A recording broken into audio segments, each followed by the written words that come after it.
welcome back to What Pet Should I Get? Now we have Carly and Presley from Coveted Canines. Welcome, guys. Thank you. And you know, Presley, I tried to pet Presley just a moment ago, but can you let us know a little bit about Presley and why what happened just a moment ago is a little scary? He is a rescue from Mexico. Okay. And he lived in a foster home in quarantine for 2 months, actually maybe even more before he came, and he lived with children, and he was doing really, really well. So when he came to Canada, we had a lovely family who wanted to adopt him with a toddler. And so we adopted him out, and it just seems that like it was too much with the toddler, and he developed some very odd behavioral issues. We had him in foster in Canada as well for over a month. So we had, you know, after a few months in Mexico and a month here, you know, we had consistent sort of reviews from the foster. So we sort of felt that we had an idea of what his behavior was like. But yeah, so he sort of started developing these behavioral issues with this family, and we took him back. Okay. And he was actually really, really sick. He had pancreatitis. He had a gastrointestinal, or I think it's called gastrointestinitis. Okay. So he was also probably grumpy because, you know, he had not been, you know, feeling well. So we had to get him all, you know, healthy and lovely, and we've been working on his behavior, and he's getting help with Ashley Balin from meetyourmutt.com. Okay. And she's amazing. She's a trainer that has a mutt. It's called a mutt matchmaking service. That's amazing. Yeah. So she'll like assess your personality, assess the dog, and then sort of find you the perfect match, and then give you training with her services as well. So he's going to be going into her program so that we can find him a good match, but we'll definitely be staying away from children at this point. I have 3 kids. He's been living with us very successfully. He loves my children, but he's just nervous. It takes him a while to warm up and to trust you. I think he may have been a bit traumatized. Okay. And he was actually quite terrified when he came back to us, but he's now sort of getting better and starting to warm up again and start trusting again. But it's really important, like, you know, you have to be so careful with your placement and like the right match. And that's why Ashley's so amazing, is that, you know, if you put the wrong kind of dog with a family, the dog can change, and then you have to work towards getting them back to their sort of balanced nature. Yeah, 100%. So yeah, so dog rescue it's pretty hard. You know, there's a lot of variables you have to balance. I was actually talking about this earlier. It's not even just, it's not a pet, it's a relationship that you're building. Yes. And having Ashley, for example, starting this program where it's not just, oh, this dog is cute, or this dog will fit in my house well. It is, do your personalities mesh well? Because you're going to have a pet, it's not a 2-3 year commitment. It is a 15, sometimes 16-year commitment. Yes.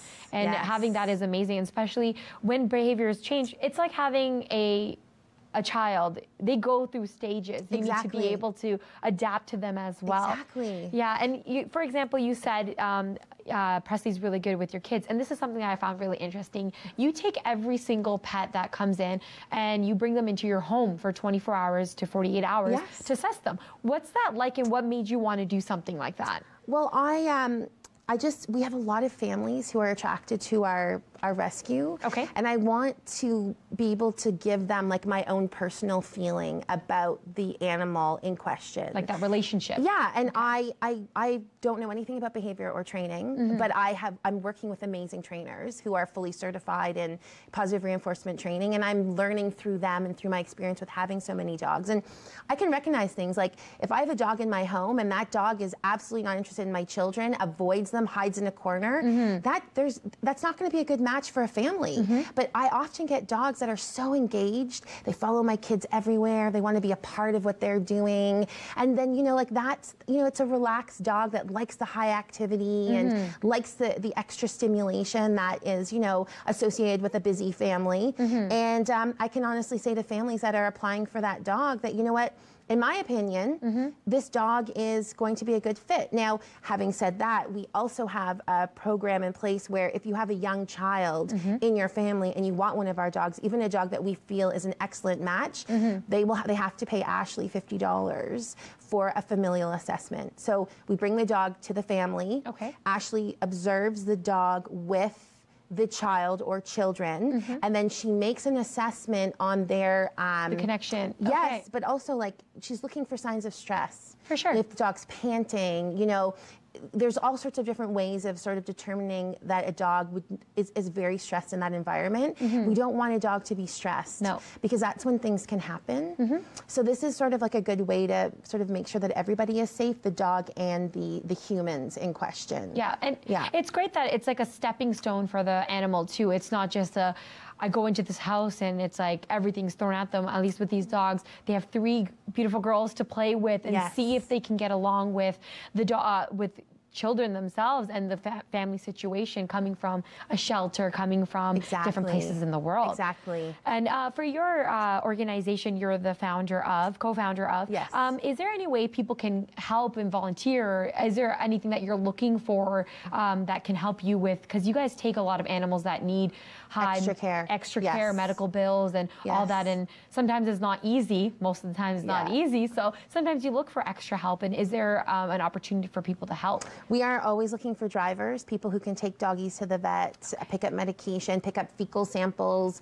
We do like blood work and fecal checks and all of that before the dogs generally go to their foster home. So the dogs come in, stay with me. They either go to the vet that night, the night they've arrived, or they go the next morning. We get everything done, and then we send them to their fosters.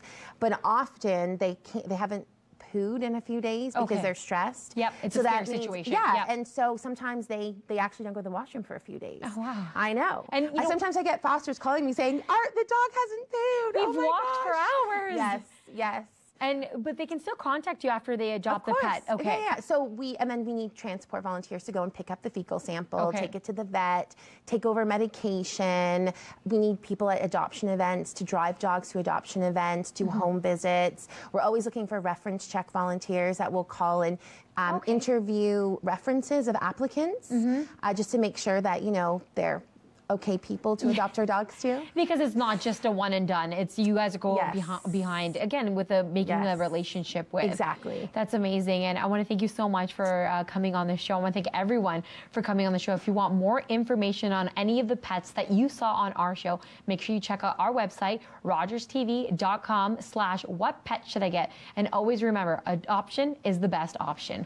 Thank you so much for coming in. Thank you. Like, may I try to pet? Try. Try? No.